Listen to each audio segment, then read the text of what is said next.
Assalamualaikum warahmatullahi wabarakatuh. Selamat siang dan salam sejahtera untuk kita semua.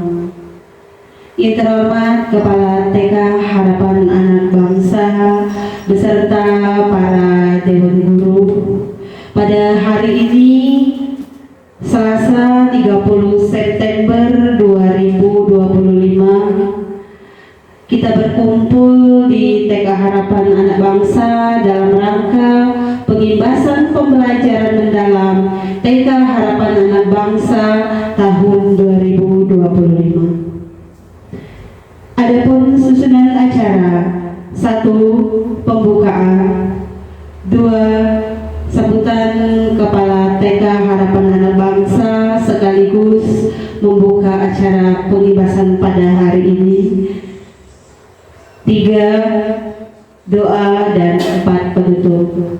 Baiklah, untuk membuka acara ini marilah kita bersama-sama mengucapkan lafaz basmalah. Selanjutnya sambutan sekaligus pembukaan yang akan disampaikan oleh Ibu Surnaini Atmawati, sekaligus acara selanjutnya akan dilanjutkan dengan pengimbasan yang lain. Kepada Ibu Sur kami persilakan.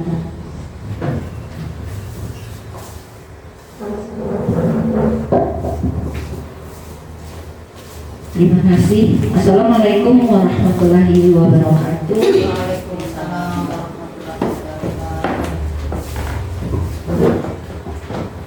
Selamat siang Bu Edi, salam sejahtera bagi kita semua. Alhamdulillah rabbil alamin, hari ini kita masih diberinya kesehatan, kenikmatan, serta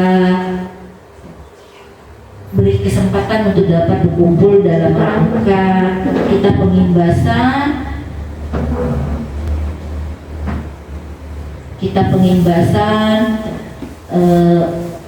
pelatihan pembelajaran mendalam yang sudah dilaksanakan 5 hari pekan lalu. Jadi ibu-ibu agar kita bisa melaksanakan ini, jadi di sini kemarin ada 2 orang guru, 1 kepala sekolah, jadi 3 orang yang ikut pelatihan. Ada 2 orang guru yang tidak ikut pelatihan. Jadi kami mengimbaskan kepada guru yang tidak ikut pelatihan. Jadi di situ untuk kepala sekolah memang dalam pembelajaran pertama kita untuk membahas tentang visi misi. Memang di sana visi misi itu yang kita punya untuk TK Harapan Anak Bangsa, visi misi kita ada, dan itu diselaraskan dengan pembelajaran mendalam. Jadi visi misi itu tidak banyak berubah untuk kita, karena visi misi kita itu sudah mencakup ya, sudah ada di sana sesuai dengan karakter dan profil profil kelulusan atau profil 8 dimensi kelulusan. Di sana anaknya cerdas, anaknya bertakwa, di sini sesuai dengan 8 dimensi. Jadi ibu-ibu di situ tidak hanya dengan visi misi. Jadi penerapan kita di pembelajaran mendalam itu harus sesuai dengan visi misi yang kita buat itu. Jadi termasuklah di sana pola pikir. Di sana pola pikir setelah visi misi, di sana ada pola pikir, ada 2 pola pikir tetap dan pola pikir bertumbuh. Sedangkan pola pikir tetap itu pola pikir kita yang lama-lama. Sekarang kita harapkan kita semua guru-guru di sini setelah mempelajari pembelajaran mendalam ini, kita berubah menjadi pola pikir berkembang. Jadi berapa harus kita laksanakan. Jadi untuk kami sebagai kepala sekolah nanti ada kita lihat cara guru mengajar sesuai tidak dengan visi misi dan sesuai tidak dengan pembelajaran mendalam. Kalau nanti kita sedikit-sedikit harus merubah mindset itu. Jadi pembelajaran mendalam itu kemarin waktu hari apa ya, kita sudah juga menyampaikan materi tentang hari Kamis, kita sudah menyampaikan tentang pembelajaran mendalam, pola pikir bertumbuh dan pola pikir tetap. Yang harus kita sampaikan di sini harus berubah mindset bahwa pola pikir tetap itu pikiran kita tetap tuh misalnya ya seperti saya tidak bisa gitu ya. Namun apapun yang kita kerjakan itu kalau kita mau pasti bisa. Dan kegagalan itu membuat kita kalau ditetap tuh kegagalan itu jadi kita takut untuk mencoba. Sedangkan di pola pikir bertumbuh itu kita dengan gagalnya kita bisa akan lebih maju lagi.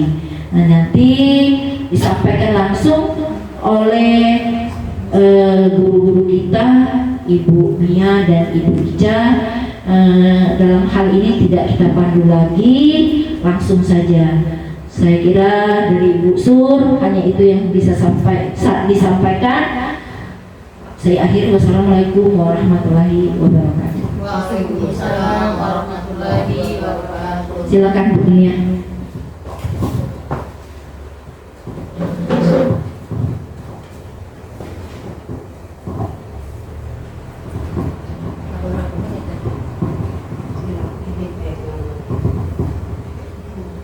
Terima kasih Ibu Kepala TK Harapan Anak Bangsa. Assalamualaikum warahmatullahi wabarakatuh. Selamat siang Ibu Reli.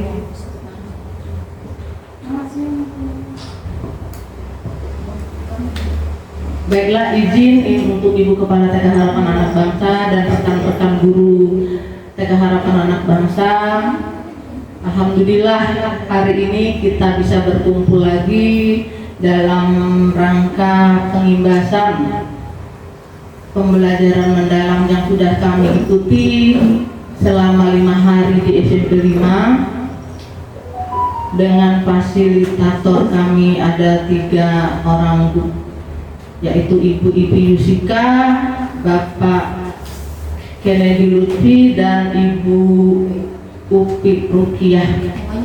Ya, alhamdulillah ketemu dengan fasilitator-fasilitator hebat dan rekan-rekan guru dari berbagai kecamatan Lahat yang ada di Lahat. Selama mengikuti pelatihan, alhamdulillah kami sudah mendapat pencerahan yang sudah kami dapat dari pelatihan-pelatihan itu tentang pembelajaran mendalam yang tadinya kita ada P5 di kurikulum sebelumnya, dan alhamdulillah ini lebih mendalam lagi tentang pembelajaran mendalam menghadapi peserta didik kita. Pola pikir adalah segalanya. Nanti kita langsung aja baca ya Bu ya. Dari pola pikir itu bisa diambil dengan tindakan, dan dari tindakan itu akan ada hasilnya. Pola pikir akan mendikte tindakan yang dilakukan serta akan menentukan hasil yang diperoleh. Pola pikir lebih penting dari keterampilan. Ada seperti segitiga piramida, ada piramida, di sana ada alat, keterampilan dan pola pikir. Di mana pola pikir itu merupakan cara kita melihat dan cara berpikir saat menghadapi masalah. Karena tanpa ada pola pikir kita akan tidak bisa menyelesaikan masalah-masalah yang dihadapi, karena kita akan menganggap tidak bertumbuh. Padahal kita kan harus meninggalkan PPT pola pikir tetap menjadi proses pola pikir bertumbuh. Dari yang tadinya kita apa-apa tidak bisa menjadi belum bisa, tidak tahu menjadi belum tahu kalau ke pola pikir bertumbuhnya. Kalau PPT mereka merasa ya sudahlah, tidak tahu, tidak bisa. Tetapi kalau untuk pola pikir bertumbuh, mereka akan lebih mencoba dengan coba lagi dari belum bisa, belum tahu, akhirnya mencoba lagi. Dan jenis-jenis pola pikir sendiri itu dari grow mindset. Grow mindset itu artinya pola pikir bertumbuh. Keyakinan bahwa kecerdasan dan keterampilan bisa dikembangkan lewat belajar, biasanya seperti lewat belajar dan berusaha. Tetapi kalau fixed mindset itu pola pikir tetap, mereka berkeyakinan bahwa kecerdasan dan keterampilan bersifat tetap yang tidak banyak bisa diubah. Jadi istilahnya itu pasrah. Padahal kita harus meninggalkan pola pikir yang seperti itu. Dari pola pikir tetap dan pola pikir bertumbuh, kita tahu bagaimana belajar cara mengenali suara pola pikir tetap dan pola pikir bertumbuh. Kalau belajar cara mengenali suara pola pikir tetap, suara yang menimbulkan kekhawatiran dalam menghadapi tantangan. Istilahnya itu belum apa-apa kita sudah takut duluan. Belum mencoba kita sudah takut duluan. Padahal itu butuh proses. Kalau pola pikir bertumbuh, apa-apa yang kita pikirkan selalu optimis atau bersifat positif. Mungkin langsung ke pembelajaran mendalam aja Bu Ica. Ya. Di modul kedua. Ya. Nah. Kita langsung masuk ke materi pembelajaran mendalam di modul kedua. Pembelajaran mendalam itu merupakan pembelajaran yang memuliakan dengan menekankan pada penciptaan suasana belajar dan proses pembelajaran berkesadaran, bermakna, dan menggembirakan melalui olah pikir, olah hati, olah rasa, dan olahraga secara menyeluruh dan terpadu. Dalam proses pembelajaran mendalam, memuliakan itu, semua pihak yang terlibat saling menghargai dan menghormati dengan mempertimbangkan potensi, martabat, dan nilai-nilai kemanusiaan. Jadi prinsip-prinsip pembelajaran mendalam itu sudah kita ketahui bahwa prinsip pembelajaran mendalam itu berkesadaran, bermakna, dan menggembirakan, sehingga bisa mewujudkan peserta didik yang mampu beradaptasi dan menerima proses pembelajaran. Pembelajaran mendalam itu rumusnya 8334 ya. 8334. Insya Allah kalau tidak salah 8334, di mana 8 itu profil dimensi kelulusannya, yaitu beriman kepada Tuhan Yang Maha Esa, keimanan dan takwa kepada Tuhan Yang Maha Esa. Yang keduanya kewargaan, yang ketiga penalaran kritis, yang keempat kreativitas, yang kelima kolaborasi, yang keenam kemandirian, yang ketujuh kesehatan, dan yang terakhir komunikasi. Dalam lingkaran di pembelajaran mendalam dia berwarna apa itu? Warna putih. Warna putih ya. Oke. Dari yang ketiga 833 prinsip pembelajaran mendalam, yaitu berkesadaran, bermakna, dan menggembirakan. Itu salah satunya. Maksud berkesadaran di sini seperti apa? Berkesadaran itu bahwa tidak serta-merta harus istilahnya tuh fokus kepada kehendak guru, tetapi harus betul-betul sadar bahwa pembelajaran bukan hanya sepihak, tetapi melibatkan warga sekolah, terutama guru kepada anak-anak. Berkesadaran, bermakna apa yang disampaikan oleh guru itu jangan membuat peserta didik itu tidak mendapatkan hasil atau menekan-nekan katanya, tetapi perlu apa yang disampaikan guru itu mudah dicerna oleh anak sehingga apa yang didapat pada hari itu dalam pembelajarannya bermakna bagi peserta didik.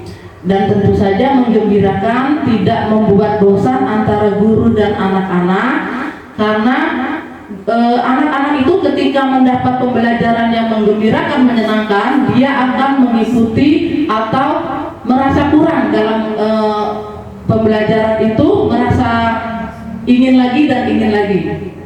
Oke. Nah, pengalaman belajar juga ada 3, yaitu memahami, mengaplikasi, dan merefleksi. Memahami di sini seperti apa? Bahwa pengalaman belajar yang diberikan antara guru kepada murid itu benar-benar saling memahami, tidak saling membuka pertanyaan-pertanyaan baru atau istilahnya itu antara pak guru dengan murid itu bisa saling memahami dan mengaplikasikan itu maksudnya apa yang diajarkan guru kepada muridnya bisa dilewat aplikasi bisa dijadikan dengan nyata, ya, tidak meraba-raba atau tidak menerka-nerka, karena murid itu bisa berkembang, bisa bertumbuh dengan yang nyata. Tidak, misalnya kalau kita dalam pembelajaran itu harus dikenakan dengan benda-benda yang nyata, tidak menerka-nerka, tidak gajah itu besar, tetapi tidak mesti kita harus menghadirkan gajah, tapi kita bisa melewat menonton video atau lewat gambar-gambar yang berkaitan dengan topik dari apa yang diajarkan. Dan merefleksi di sini artinya kita merenungkan kembali atau meninjau kembali apa yang sudah terjadi dalam pembelajaran itu. Jadi setiap hasilnya perlu direfleksi apa yang kurang atau apa yang belum didapatkan oleh peserta didik. Itu. Oke. Pengalaman belajar, nah di sini tadi sudah dijelaskan mengaplikasi, menghubungkan konsep baru karakteristiknya dengan pengetahuan sebelumnya dan menerapkan pengetahuan ke dalam situasi nyata atau bidang lain, mengembangkan pemahaman dengan eksplorasi lebih lanjut, berpikir kritis dan mencari solusi inovatif berdasarkan pengetahuan yang ada. Sebagai contoh misalnya, peserta didik menerapkan persamaan dalam masalah keuangan seperti menghitung, jadi bisa menggunakan dengan uang. Kalau kita mengenalkan uang mulai dari pecahan yang terkecil sampai pecahan yang terbesar.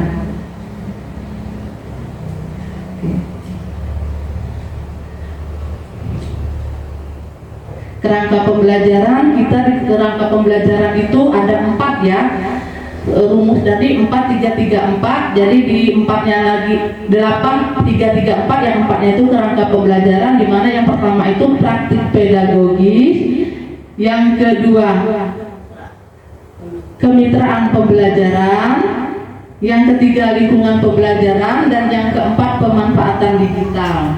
Dan di sini tentang pemanfaatan digital kita opsional saja ya, karena kita kadang-kadang ada sekolah yang belum bisa menerapkan pemanfaatan digital yang wah seperti itu, tapi kita alhamdulillah sudah bisa menerapkan seperti itu. Jadi untuk pemanfaatan digital insya Allah itu akan membuat peserta didik bisa terpacu atau termotivasi untuk menerima pembelajaran dari gurunya. Dan prinsip pembelajaran mendalam tadi sudah dikatakan bahwa 3, berkesadaran, bermakna, dan menggembirakan, ini saling melengkapi. Jadi tidak bisa kalau misalnya dari ketiga itu kurang dari salah satunya, maka akan pincang istilahnya tuh.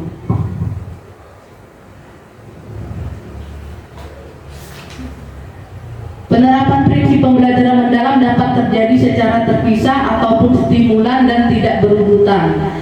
Ketiga prinsip pembelajaran tersebut di atas dilaksanakan melalui olah pikir, olah hati, olah rasa, dan olahraga. Dan dalam pandangan Ki Hajar Dewantara, keempat upaya tersebut adalah bagian integral dari pendidikan yang membentuk manusia seutuhnya. Di sini kita bisa lihat olah pikir atau intelektual. Olah pikir adalah proses pendidikan yang berfokus pada pengasahan akal budi dan kemampuan kognitif, seperti kemampuan untuk memahami, menganalisa, dan memecahkan masalah. Dengan demikian, olah pikir akan membuahkan kecerdasan intelek, nalar kritis, dan nalar penyelesaian masalah untuk menghasilkan pengetahuan dan penalaran dalam berbagai disiplin dan bidang ilmu. Olah hati tentu saja etika, di mana mengenal olah hati tadi, mengenal dan memahami nilai-nilai kebaikan, membentuk kesadaran diri akan tanggung jawab moral, menumbuhkan sikap saling menghormati dan peduli terhadap orang lain, mengembangkan kepekaan spiritual sebagai landasan kehidupan. Olah rasa adalah proses pendidikan yang bertujuan untuk mengembangkan kepekaan estetika, empati, dan kemampuan menghargai keindahan serta hubungan antar manusia. Peserta didik dituntut untuk selalu mengedepankan etika. Olahraga adalah bagian dari pendidikan yang bertujuan untuk menjaga dan meningkatkan kesehatan fisik, kekuatan tubuh, serta membentuk karakter melalui kegiatan jasmani. Jadi nanti di sini kita ketika ada modul pembelajaran, maka dalam modul pembelajaran itu diterapkan 7 kebiasaan anak Indonesia hebat setiap hari untuk dilaksanakan.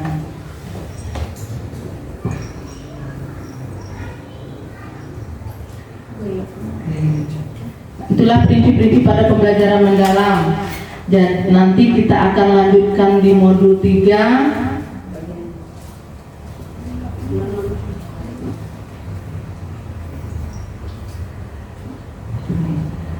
Di modul 3 kita akan menemui pengalaman pembelajaran, pengalaman belajar.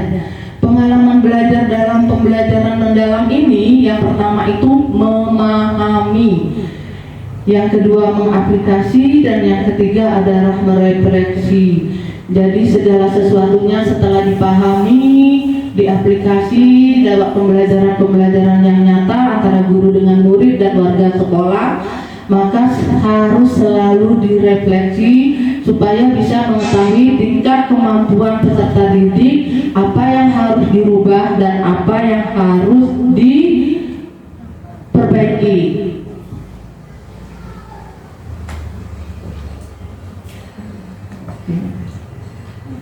Merefleksi itu karakteristik pengalaman belajar itu memotivasi diri sendiri untuk terus belajar bagaimana cara belajar. Refleksi terhadap capaian tujuan pembelajaran yaitu evaluasi diri. Menerapkan strategi berpikir, memiliki kemampuan metakognisi, meregulasi diri dalam pembelajaran, dan meregulasi emosi dalam pembelajaran.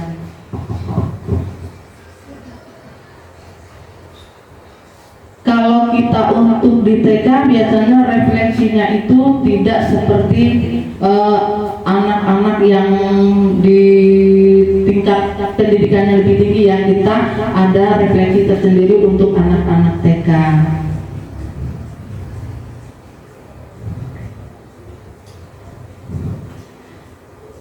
Dan nanti untuk modul keempat dilanjutkan dengan Ibu Ica, boleh. Oke. Mungkin itu saja Ibu Kepala TK Harapan Anak Bangsa yang bisa kami sampaikan dalam pengimbasan ini.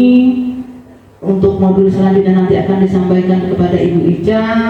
Terima kasih atas segala perhatiannya. Mohon maaf atas segala kekurangan kami, karena kita sama-sama belajar di sini, saling memberi masukan dan saling berkolaborasi bersama-sama untuk menghadirkan pendidikan yang lebih baik lagi bagi anak-anak didik kita.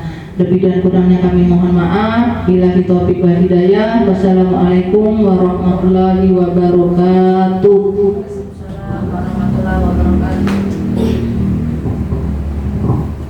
Assalamualaikum warahmatullahi wabarakatuh.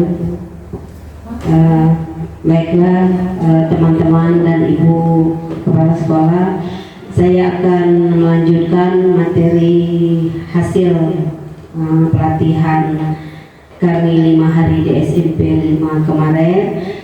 Sekarang modul 4 itu asesmen. Asesmen itu kalau per kita dulu terbagi 3, sekarang 2. Kalau dulu kan asesmen awal terpisah dengan asesmen sumatif dan formatif, tapi sekarang asesmen itu cuma 2, jadi sumatif dan formatif. Sumatif itu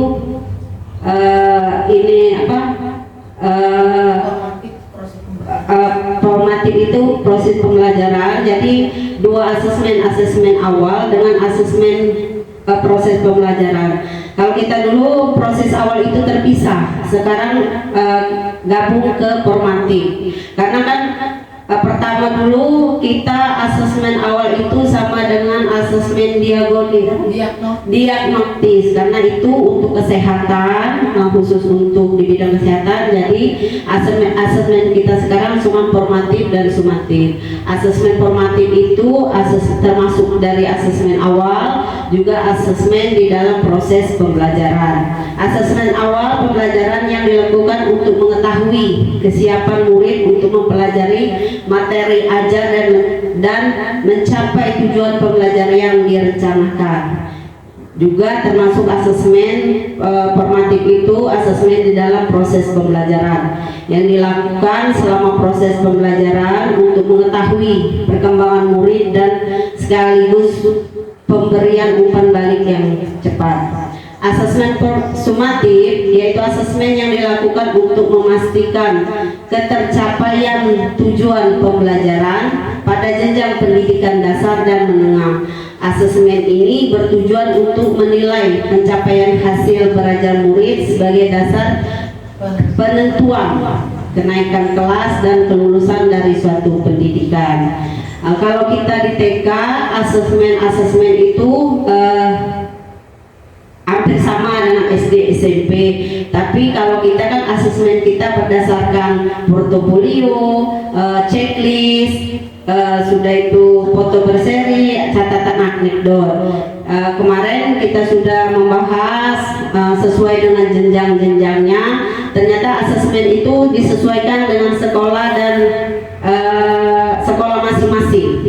Kita memakai checklist boleh, kita memakai setidaknya checklist, anekdot sama foto berseri, foto boleh ya. Sudah itu asesmen dalam penerapan pembelajaran mendalam, yaitu asesmen formatif dan sumatif diterapkan dengan menekankan pada asesmen autentik dan holistik.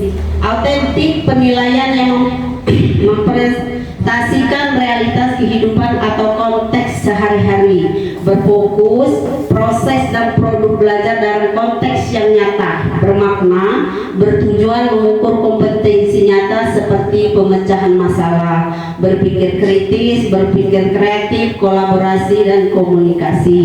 Kita ini juga guru berkolaborasi. Kita juga pengimbasan ini sudah termasuk berkolaborasi. Karena berkolaborasi itu tidak hanya guru dan murid, tetapi berkolaborasi itu bisa guru dengan teman sejawat, bisa dengan murid, juga bisa dengan petugas kesehatan, bisa dengan orang tua. Jadi berpikir kritis, berpikir kreatif, dan komunikasi.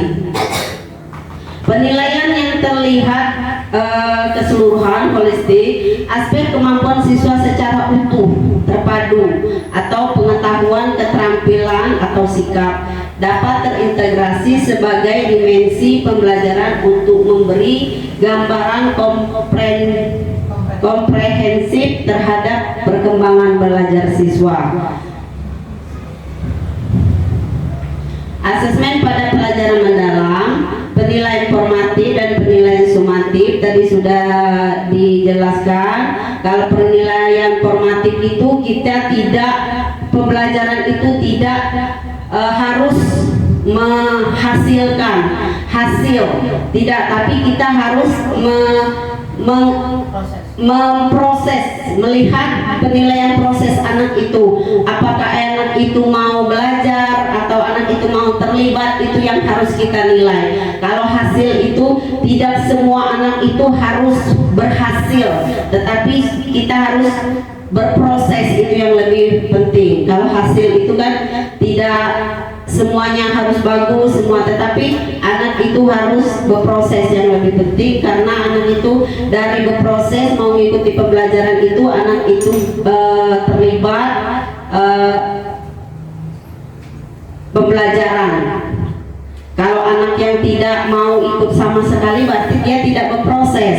Nah, itu bagaimana penyikapan penilaian kita formatif juga, penilaian anak di asesmen awal itu. Jadi kita harus bisa menentukan sikap anak itu, hasil proses anak itu. Asesmen, contohnya asesmen sumatif tadi, tes lisan, tes tertulis, laporan, penilaian proyek atau portofolio. Kalau kita kan TK tidak ada tes lisan ya, tes tertulis tidak ada, cuman ada penilaian proyek, portofolio dan lainnya seperti rapor, itu hasil penilaian sumatif. Selanjutnya contoh teknik asesmen observasi. Asesmen dilakukan dengan cara mengamati langsung perilaku atau aktivitas murid dalam proses pembelajaran. Nah, di observasi sudah itu project asesmen terhadap serangkaian aktivitas terencana yang dihasilkan produk tertentu.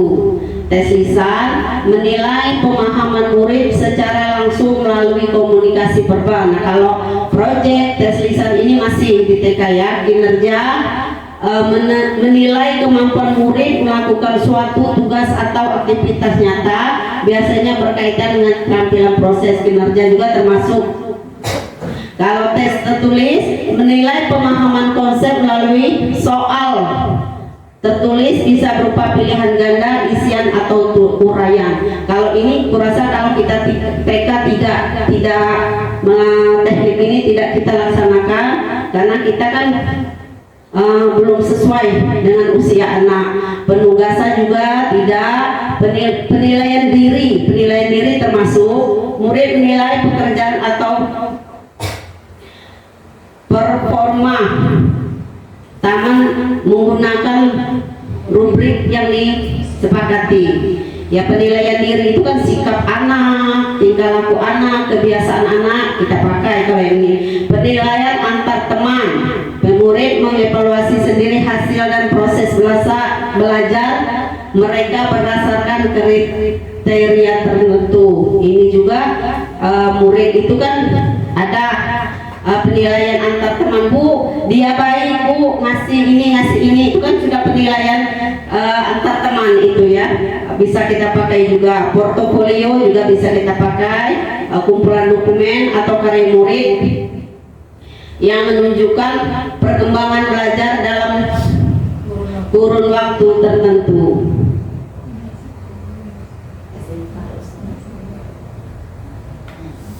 Teknik umpan balik, apresiasi pujian atau usaha yang dilakukan. Pujian itu, kata Ibu Umar, itu tidak harus kita mengasih hadiah berupa barang berharga atau apa, tidak. Hanya kalau kita anak TK itu sudah dikasih bagus, jempol, dikasih bintang, dikasih senyum, itu sudah stiker, itu sudah gembira anak-anak ya. Kalau saran, memberikan saran untuk pengembangan. Saran itu juga kita harus sesuai dengan situasi anak. Sarannya kita harus lembut, bagaimana cara kita menyampaikannya. Perhatian memberikan komentar jika ada hal yang kurang sesuai atau kurang lengkap dan menjadi perhatian kita. Kalau perhatian itu yang utama ya, kita apalagi kita sebagai guru TK, perhatian kepada anak itu sangatlah perlu. Nilai berikan komentar atau kekuatan yang terlihat. Nah, memberikan komentar nilai. Jadi anak itu diberi komentar yang bagus, yang mendukung, yang memberi dia semangat. Klarifikasi, ajukan pertanyaan klarifikasi. Kita harus mendengarkan pertanyaan-pertanyaan dari anak. Anak juga harus diberi umpan balik pertanyaan-pertanyaan dari kita, sehingga teknik umpan balik itu kalau kita pancing, pasti anak itu akan terinspirasi. Kita juga jangan hanya kita menanyakan pertanyaan kepada anak. Ketika anak bertanya kepada kita, kita juga harus menyikapi itu dengan baik. Terus begini.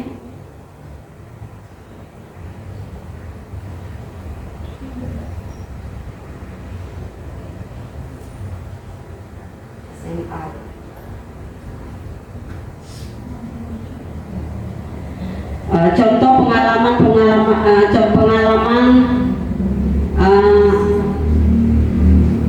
belajar, merefleksi atau mengaplikasi. Tidak ini.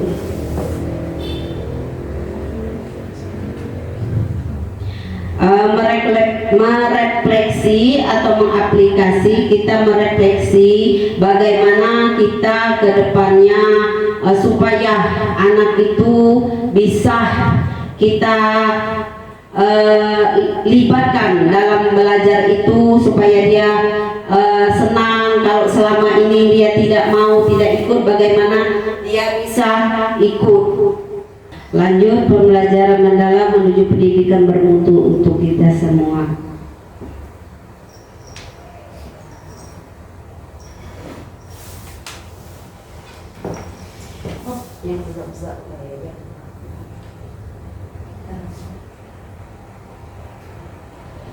Mengapa perlu pembelajaran mendalam? Ya. Keterlibatan guru, membangun keterlibatan peserta didik sebagai subjek belajar untuk memperoleh pengalaman belajar yang bermakna. Yang kedua, berkesadaran. Guru lebih dapat membangun kesadaran peserta didik untuk menjadi pembelajar yang aktif, termotivasi secara intrinsik untuk belajar, serta aktif mengembangkan strategi belajar untuk mencapai tujuan. 3, memuliakan. Ini yang kami buat kemarin itu memuliakan proses pendekatan humanis, olah rasa, olah pikir, olah hati, olahraga. Fokus utama integrasi nilai karakter dalam pembelajaran. Jadi kita harus saling memuliakan. Kita memuliakan anak, kita memuliakan kepala sekolah, dan kepala sekolah memuliakan guru. Guru juga harus memuliakan anak. Jadi memuliakan guru, peserta didik lebih saling menghargai dan menghormati potensi, martabat, dan nilai-nilai kemanusiaan. Keempat, mengembang budaya belajar. Guru lebih dapat mengembangkan kreativitas dan berinovasi dan melibatkan peserta didik dalam mengembangkan pengalaman belajar. Yang kelima, memanfaatkan teknologi digital. Guru dan peserta didik lebih dapat memanfaatkan teknologi digital untuk memberikan efisiensi dan aktivitas pada perencanaan, pelaksanaan, dan penilaian pembelajaran. Yang keenam, multi interdisiplin ilmu pengetahuan. Guru dan peserta didik lebih dapat menerapkan multi interdisiplin ilmu pengetahuan dalam proses pembelajaran. Pengertian pembelajaran mendalam. Pembelajaran mendalam definisi pembelajaran mendalam merupakan pendekatan yang memuliakan dengan menekankan pada penciptaan suasana belajar dan proses pembelajaran berkesadaran, bermakna, dan mengembirakan melalui olah pikir, olah hati, olah rasa, dan olahraga secara holistik dan terpadu. Pembelajaran mendalam itu memuliakan. Jadi kita harus sebagai guru itu harus memuliakan anak, harus menghargai anak. Dari dia bertanya, dari kalau dia berpendapat, kita harus mendengarkan. Dalam penerapan pembelajaran mendalam, semua pihak yang terlibat saling menghargai dan menghormati dan mempertimbangkan potensi, martabat, dan nilai-nilai kemanusiaan. Pembelajaran mendalam berkesadaran, bermakna. Jadi kalau kita membuat modul pembelajaran yang rumus pembelajaran mendalam itu harus masuk semua dalam modul yang 8 dimensi, prinsip pembelajaran, pengalaman belajar, dan kerangka pembelajaran itu harus dimasukkan.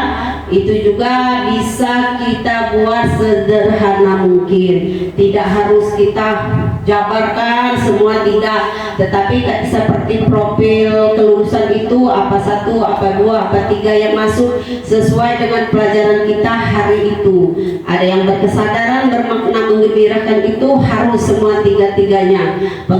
Pengalaman belajar peserta didik yang diperoleh ketika mereka memiliki kesadaran untuk menjadi belajar yang lebih aktif dan mampu meregulasi diri. Peserta didik memahami tujuan pembelajaran, termotivasi secara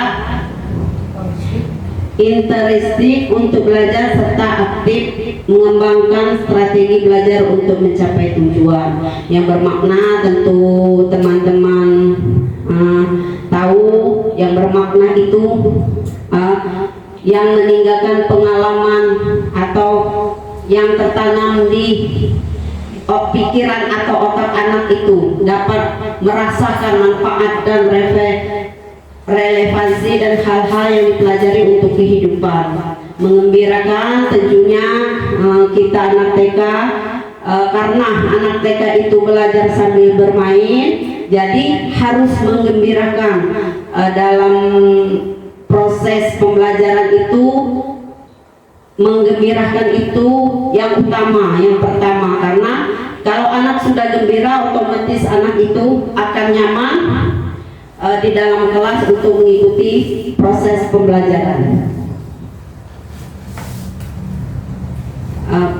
Pembelajaran mendalam tadi sudah sampaikan oleh Bu Mumia tadi, olah pikir, olah hati, olah rasa, dan olahraga. Olah pikir tadi merupakan proses pendidikan yang berfokus pada pengasahan akal, budi, dan kemampuan kognitif. Olah hati ada proses pendidikan untuk mengasah kepekaan batin. Kita tidak sampai menyakiti hati anak kita, karena kita tidak tahu ya, walaupun kita tidak dengan sifat atau apa, dengan ucapan kita juga anak-anak itu bisa hatinya, batinnya bisa sakit. Jadi kita harus benar-benar membentuk budi pekerti serta menanamkan nilai-nilai moral dan spiritual. Tidak harus kita dia sesama teman juga harus diingatkan oleh hati itu, karena banyak sekarang bully dengan ucap-ucapan. Kalau bully dengan ejek-ejekan itu kan sudah masuk ke olah hati, olah rasa, sebagai proses pendidikan tujuan untuk mengembangkan kepekaan, estetika, empati, dan kemampuan menghargai keindahan serta hubungan antar manusia. Olah rasa itu kalau anak TK alhamdulillah ya, banyak kita temui sudah mau menolong, sudah mau berbagi, itu sudah olah rasa. Apalagi kalau olahraga kita sudah melaksanakannya setiap hari, jadi kita sudah menerapkan pembelajaran mendalam, olah pikir, olah hati, olah rasa, dan olahraga ini. Alhamdulillah.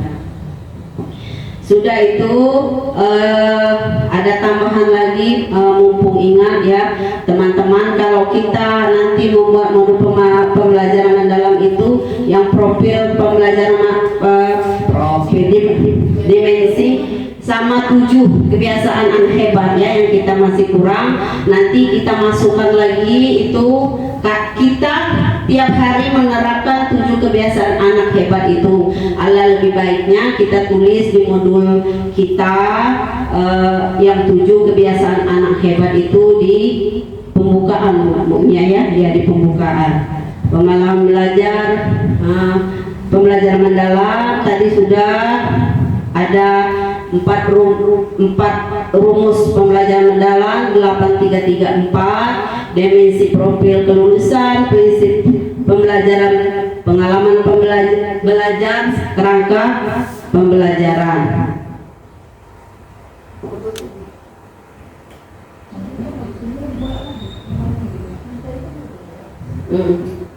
Modul 7 ini sudah di.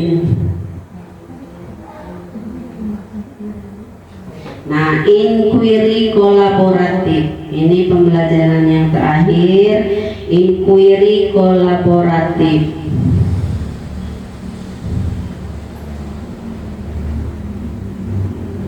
Inquiry kolaboratif adalah pendekatan berbasis tim yang memungkinkan guru untuk bekerja sama dalam mengidentifikasi tantangan di kelas, merancang strategi pembelajaran, dan serta berkelanjutan merefleksikan serta menyempurnakan praktek pembelajaran. Kita sekarang pembahasan ini juga sudah termasuk inquiry kolaboratif. Pendekatan ini bersifat reflektif dan berbasis data, berfokus pada proses kolaboratif yang tidak hanya bertujuan meningkatkan hasil belajar, tetapi juga mengembangkan profesionalisme guru melalui proses data dan perbaikan strategi pembelajaran secara bersama-sama. Inquiry kolaboratif ini kalau kita melaksanakan hari Jumat kita ada kombel, itu juga sudah termasuk inquiry kolaboratif. Benar Bu Sen? Ya, itu juga sudah termasuk kita inquiry kolaboratif. Menurut Quinn dan kawan-kawan 2020, inquiry kolaboratif adalah suatu proses terstruktur yang memungkinkan guru untuk bekerja sama dalam rangka 1. Mengidentifikasi tantangan yang nyata di kelas, baik yang bersifat akademis maupun non-akademis. 2. Mendesain strategi pembelajaran yang tepat dan sesuai dengan kebutuhan murid. Nah, yang seperti tadi yang kita bikin tadi, misalnya membuat RPM sekarang ya, bukan modul lagi RPM sekarang ya, menerapkan strategi tersebut sambil melakukan refleksi terhadap penerapannya untuk kemudian menyempurnakan praktik pengajaran yang ada. Inquiry kolaboratif adalah sebuah siklus yang berfokus pada 4 komponen utama: assess, design, implement, measure, reflect, and change. Nah, itu dia bahasa Inggris. Dalam siklus ini, guru tidak hanya mengandalkan pengalaman pribadi, tetapi juga bekerja dengan pemimpin sekolah dan memangku kepentingan lainnya untuk menghasilkan tindakan yang lebih berbasis data dan terbukti. Jadi, alhamdulillah inquiry kolaboratif ini di TK Harapan Anak Bangsa ini sudah terlaksana, karena selama ini kita setiap hari Jumat kita sudah ada kombel, ternyata kombel itu juga sudah termasuk inquiry kolaboratif. Kolaborasi inquiry bukan hanya tentang berdiskusi secara informal atau melaksanakan refleksi secara individu. Kata Ibu Upi, tidak harus kita nak resmian duduk di kantor, kita nak pembukaan apa tidak, kita sambil jenguknya anak istirahat anak itu ngapa ya, kalau cak ini itu sudah inquiry. Kita mencari masalah anak itu, kita selesaikan. Jangan katanya nang gosip-gosip yang tidak benar, kita gosip yang bermanfaat.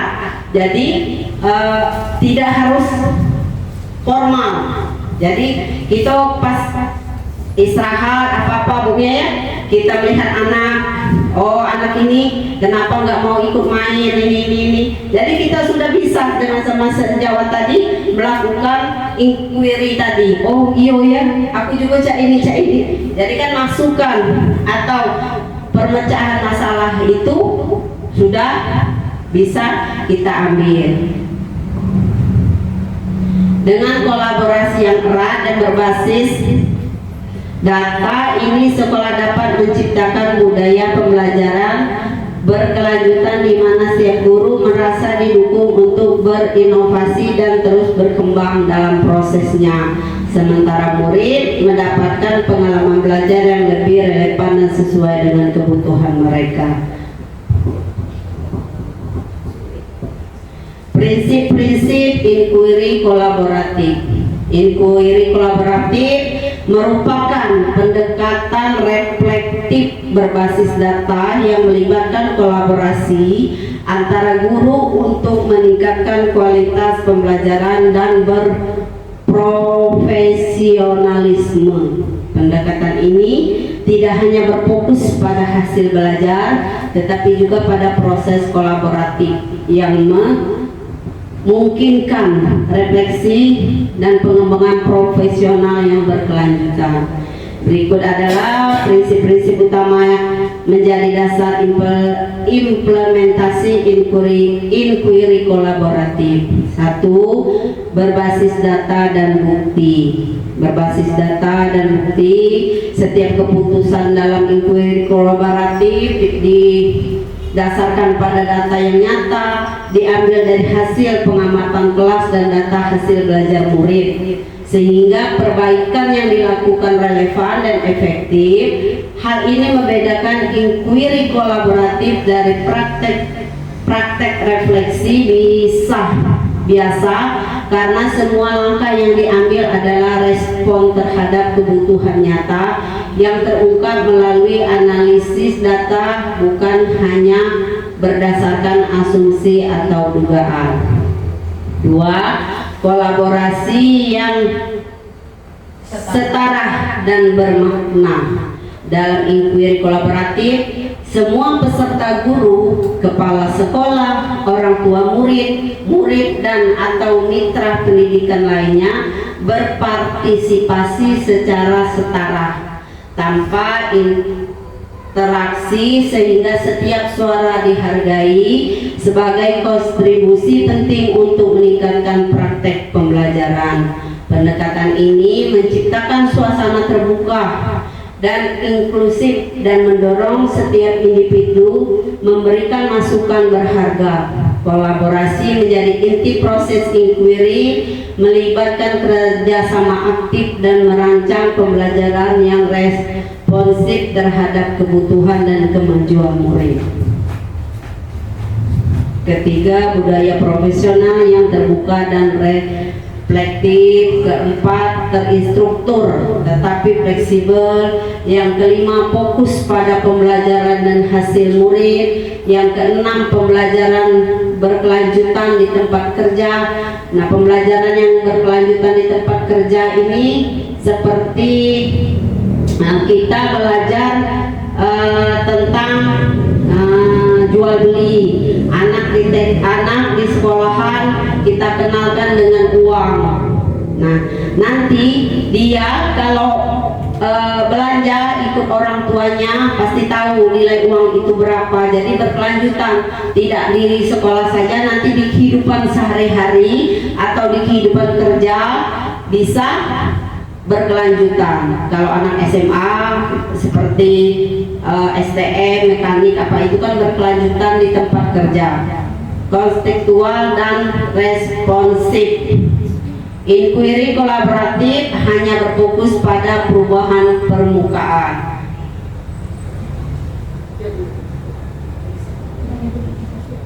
Nilai-nilai dalam melakukan inquiry kolaboratif.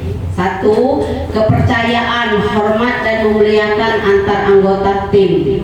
Nah, jadi kita harus mendengarkan pendapat orang lain, jangan pendapat kita yang didengarkan tetapi orang berpendapat kita tidak dengarkan. Jadi kita harus sama-sama memuliakan ya keterbukaan dan kejujuran dalam berbagai pengalaman dan tantangan. Nah, keterbukaan, kejujuran dan berbagai pengalaman atau tantangan, seandainya kita tidak bisa memecahkan masalah dalam pembelajaran ini, boleh kita berkolaboratif dengan teman sejawat, bertanya dengan kepala sekolah bagaimana baiknya untuk melaksanakan pembelajaran itu. Ketiga, komitmen untuk perbaikan berkelanjutan. Keempat, kesetaraan dan keterlibatan semua pihak. Pasti sudah paham teman-teman kalau ini kemitraan kita seperti dengan dinas, dengan Poskes, itu kemitraan kita ke pemadam kebakaran, Puskesmas.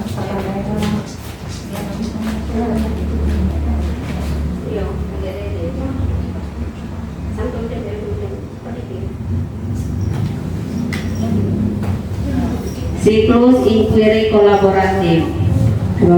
Siklus inquiry kolaboratif merupakan proses berkelanjutan yang terdiri dari 4 tahap utama yang saling berkesinambungan, yaitu asas, identifikasi, perancangan, pelaksanaan, dan pengukuran keberhasilan refleksi perbaikan. Siklus ini menjadi kerangka kerja untuk secara bersama-sama mengidentifikasi masalah pembelajaran, merancang solusi, melaksanakan rencana, serta melakukan evaluasi dan perbaikan secara terus-menerus.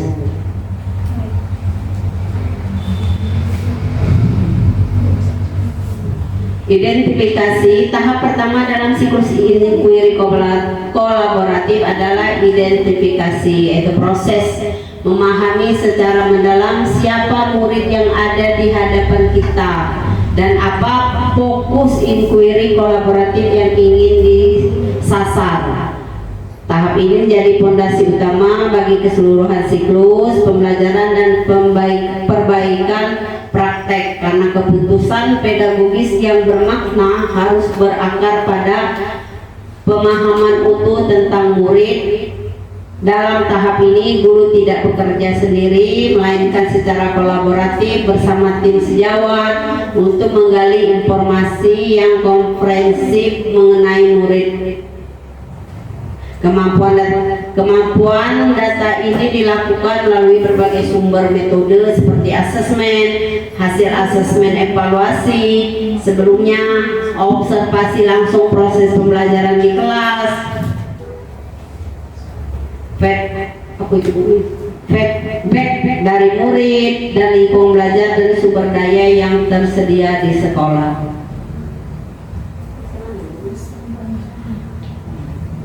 Dua, desain atau perancangan. Setelah memahami secara dalam siapa murid yang ada di hadapan kita pada tahap asas, tapi berikutnya dalam siklus inquiry kolaboratif adalah merancang pembelajaran yang bermakna, adaptif dan menantang. Pada tahap ini guru bersama tim kolaboratif mulai bertanya dan berdiskusi mengenai strategi dan pendekatan pembelajaran yang paling relevan untuk menjawab fokus inquiry yang sudah ditentukan agar terpenuhinya kebutuhan dan potensi murid.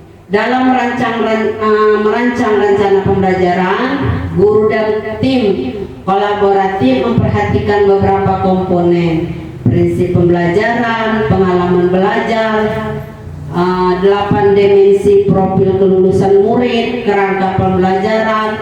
Itu termasuk dalam merancang pembelajaran. Berapa pertanyaan penting yang menjadi panduan dalam tahap perancangan ini, antara lain strategi dan pendekatan pembelajaran yang paling sesuai dengan karakteristik dan kebutuhan murid, Bagaimana pembelajaran dapat dirancang agar murid dapat menunjukkan kompetensi dan ketercapaian pembelajaran secara mendalam. Apa indikator keberhasilan inquiry kolaboratif yang jelas dan terukur? Dan terakhir, apa peran dan tanggung jawab masing-masing guru dalam melaksanakan pembelajaran tersebut?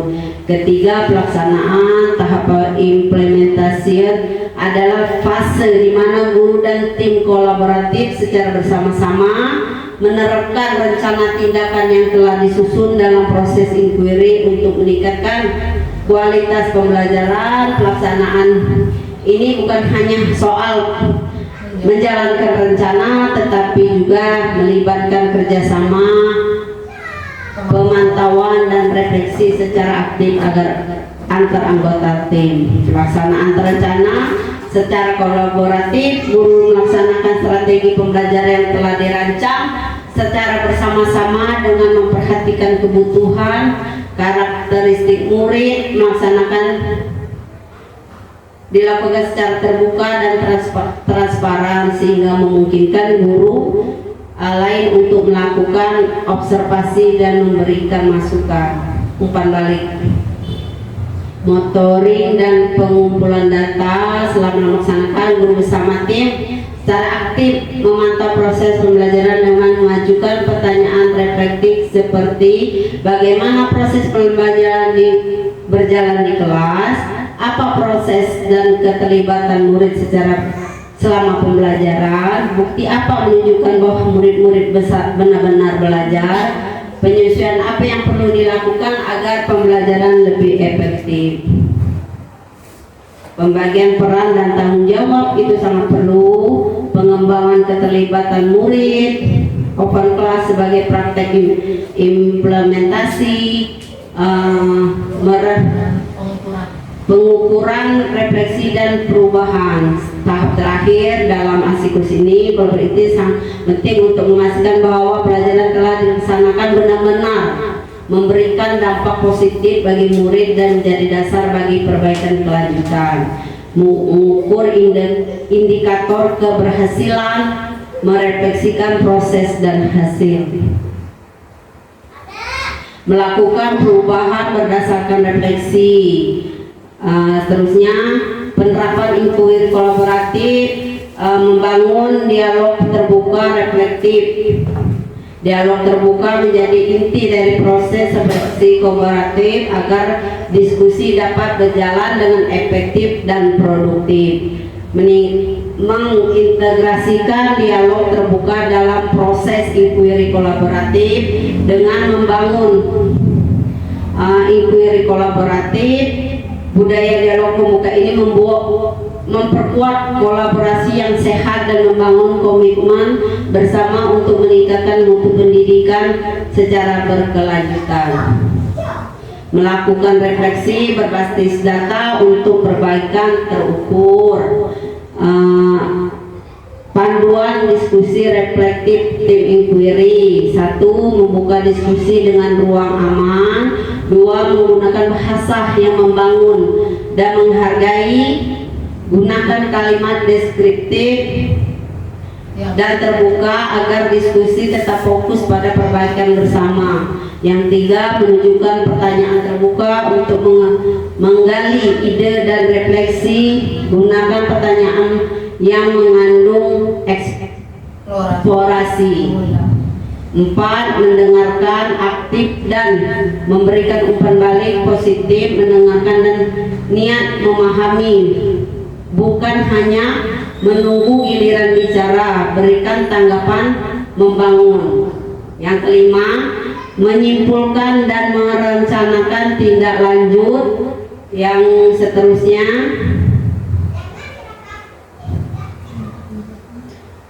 contoh penerapan kolaboratif di sekolah. Oh, ini contoh kasus-kasus ya. Ini kasus-kasus seperti Bu Ria kemarin yang sudah melaksanakan PPG, sudah melajari kasus 1, kasus 2. Seperti itu Bu Mia, Bu Reli juga pernah, Bu Mia juga pernah. Ini kasus-kasus. Tahap deskripsi peran guru output. Ini inspirasi perencanaan dalam melakukan inquiry kolaboratif. Kurasa cukup sampai 7 modul bukunya ya. Yang terakhir inquiry kolaboratif. Demikianlah pengimbasan pembelajaran mendalam yang kami dapat di SMP 5 Lahat selama 5 hari. Kita kata Bu Mia sama-sama masih belajar. Semoga ilmu yang kami dapat juga bisa diterapkan, diambil buat kita semua, bisa kita terapkan dengan inquiry kolaboratif nanti. Cukup sekian sampai di sini. Assalamualaikum warahmatullahi wabarakatuh. Oke Ibu-Ibu, jadi kita sudah panjang lebar mendengarkan masalah pembelajaran mendalam ini. Jadi intinya di sini pembelajaran mendalam ini bukan berarti kurikulum kita yang berubah, ya, tapi teknik cara mengajar, pola pikir kita cara mengajar. Tentu pola pikir kita harus berubah dari pola pikir tetap ke pola pikir bertumbuh, yang seperti sudah kita sampaikan tadi. Jadi pembelajaran mendalam itu adalah sebuah pendekatan pembelajaran holistik dalam pendidikan, menerapkan penciptaan atau suasana belajar yang berkesadaran, bermakna, mengembirakan. Ini diciptakan melalui olah pikir, olah hati, olah rasa, dan olahraga. Jadi itulah inti dari pembelajaran itu. Jadi tujuan dari itu kita bisa melakukan agar murid berpikir dan memahami secara mendalam, bukan sekedar mengajar bagi kita guru dan menyampaikan materi, sehingga menghasilkan individu yang cerdas, peduli, dan serta jasmani rohani yang sehat. Karena situ ada olahraganya, olah ini ya, olah pikir, olah ini. Jadi dalam aspek pembelajaran yang mendalam ini, yang paling penting tadi berkesadaran, bermakna, mengembirakan. Jadi anak itu mengembirakan dalam pembelajaran mendalam itu lebih apa ya? Misal kita praktek menyampaikan tentang ikan. Kalau kita di situ tidak sampai dengan pola gambar, kan kalau dengan kita membawa ikan macam-macam dengan nyata, itu anak lebih senang kan? Nah, itu maksud daripada pembelajaran mendalam itu. Jadi dengan itu anak gembira dengan belajar. Kalau anak senang, gembira, berarti apa yang kita sampaikan itu materinya masuk dan akan terlaksana.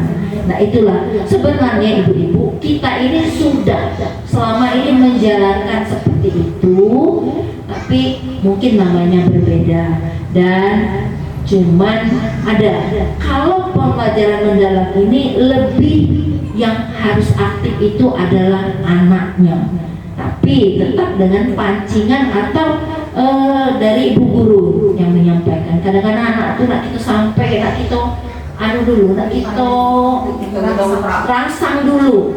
Jadi pembelajaran dalam itu kita rangsang dulu. Seperti selama ini itu sudah kita sampaikan itu.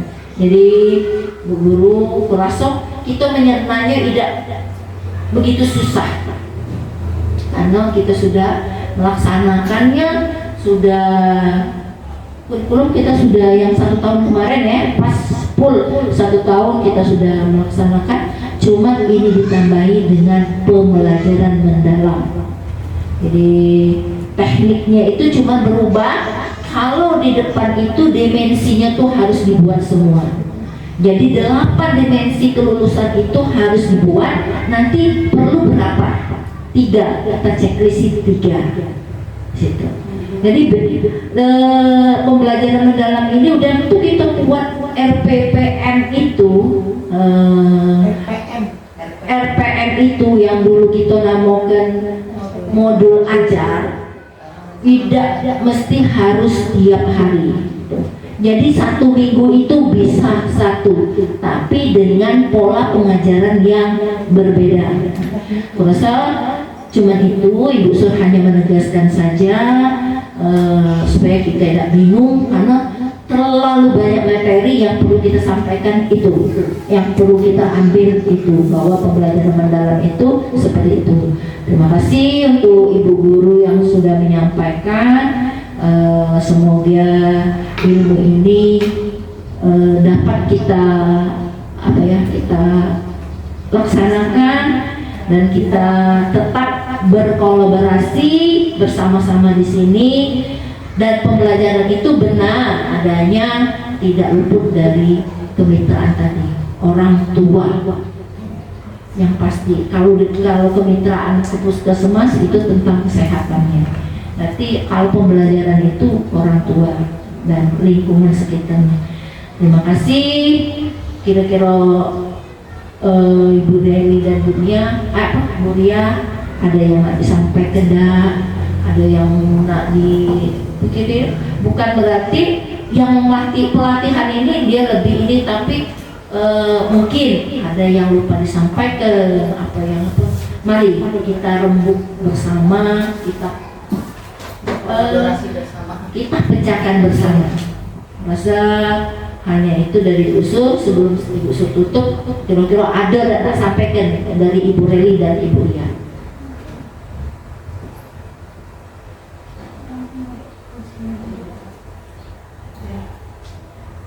Oke, sepertinya tidak ada. Terima kasih. Biar acara ini lebih berkah, kita tutup dengan doa dulu. Silakan Bu ya.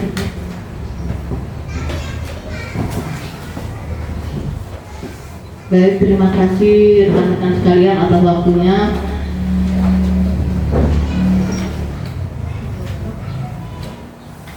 Supaya acara kita hari ini menjadi barokah dan ridho dari Allah Subhanahu wa Ta'ala, dan apa yang sudah kita dapat hari ini dapat kita laksanakan untuk pembelajaran kedepannya di kemudian hari.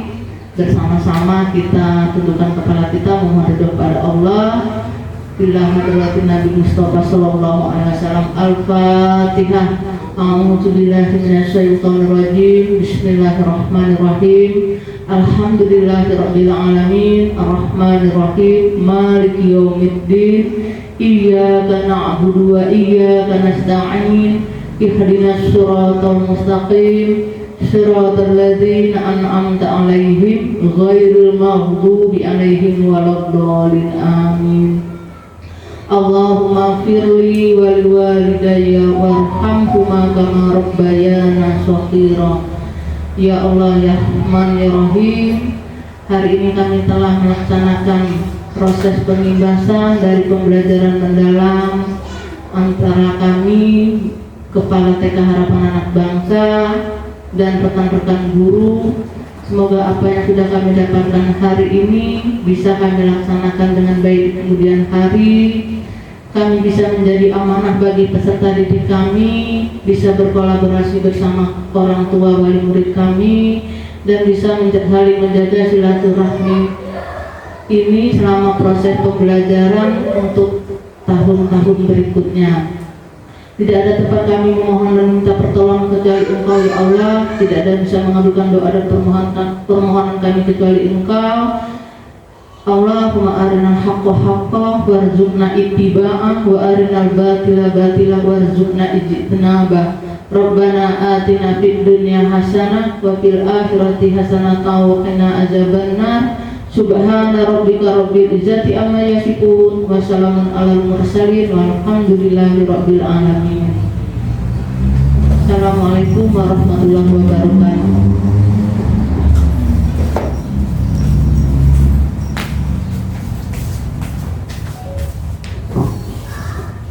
Alhamdulillahirrahmanirrahim. Dengan berakhirnya doa tadi, maka berakhir juga rangkaian acara kita pada siang hari ini. Marilah kita bersama-sama menutup acara ini dengan mengucapkan lafaz hamdalah. Alhamdulillahirabbil alamin.